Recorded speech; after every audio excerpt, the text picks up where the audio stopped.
അംബാനിന്റെ കല്യാണത്തിന് ശേഷം നമ്മുടെ സൂപ്പർ സ്റ്റാർ രജനീകാന്ത് അറ്റൻഡ് ചെയ്ത ഒരു കല്യാണം, അത് നമ്മുടെ കേരളത്തിലെ തൃശ്ശൂർ. വിദേശത്ത് നിന്നൊക്കെ ആയിട്ട് ഒരുപാട് ഗസ്റ്റ്, ഇതാ ലോക്കൽ ഓട്ടത്തിന് ഹെലികോപ്റ്റർ ആണ് കേട്ടോ അവിടെ യൂസ് ചെയ്യുന്നത്.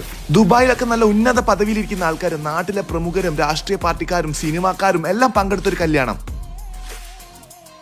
എം.എ. യൂസഫ് അലിഖാന്റെ ഫാമിലിയിൽ ഒരു വെഡിങ് ഫംഗ്ഷൻ ആണ് നമ്മൾ ഇവിടെ തൃശ്ശൂർ ഹയാത്തിൽ എത്തിയിട്ടുള്ളത്. നമ്മുടെ നിള കാറ്ററിംഗ് ആണ് ഫുഡും കാര്യങ്ങളും സെറ്റ് ആക്കിയത്. എങ്ങനെയൊന്ന് എക്സ്പ്ലോർ നോക്കിയാലോ? Come on follow me. കയറി കഴിഞ്ഞാൽ ആരും ഞെട്ടിപ്പോകുന്ന ഒരു സെറ്റപ്പ്. പല സ്ഥലങ്ങളിൽ നിന്നായിട്ട് ഒരുപാട് പ്രൈവറ്റ് ജെറ്റ്സ് ചാർട്ട് ചെയ്തിട്ടുള്ള ഒരു കല്യാണം. 3ൽ കൂടുതൽ വെന്യൂകളിലായിട്ട് ഫുഡ് ഇവിടെ സെറ്റ് ചെയ്തിട്ടുണ്ട്. അതും നല്ല പ്രീമിയം കൗണ്ടേഴ്സോട് കൂടിയിട്ട്. ഇത്രയ്ക്കും വലിയൊരു പരിപാടിക്ക് ഫുഡ് ഒരുക്കിയിട്ടുള്ള നിളേന്റെ ആ സ്റ്റാൻഡേർഡും പെർഫെക്ഷനും എന്താണെന്നുള്ളത് നമുക്ക് ഇതിൽ തന്നെ മനസ്സിലാക്കാം.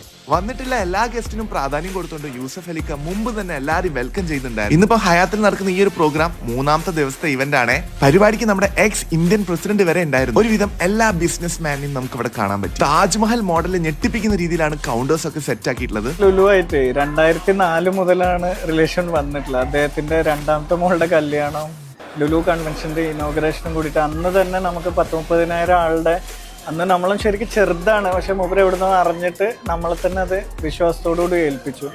ആ വിശ്വാസം 20 വർഷമായിട്ട് നമ്മൾ കാത്തു സൂക്ഷിക്കുന്നുണ്ട്. ഇവരുടെ ടേസ്റ്റ് നമുക്കറിയാം, വരാൻ പോകുന്ന കസ്റ്റമർ അറിയാം. അപ്പോൾ ആ രീതിക്ക് നമ്മൾ തന്നെയാണ് തികച്ചും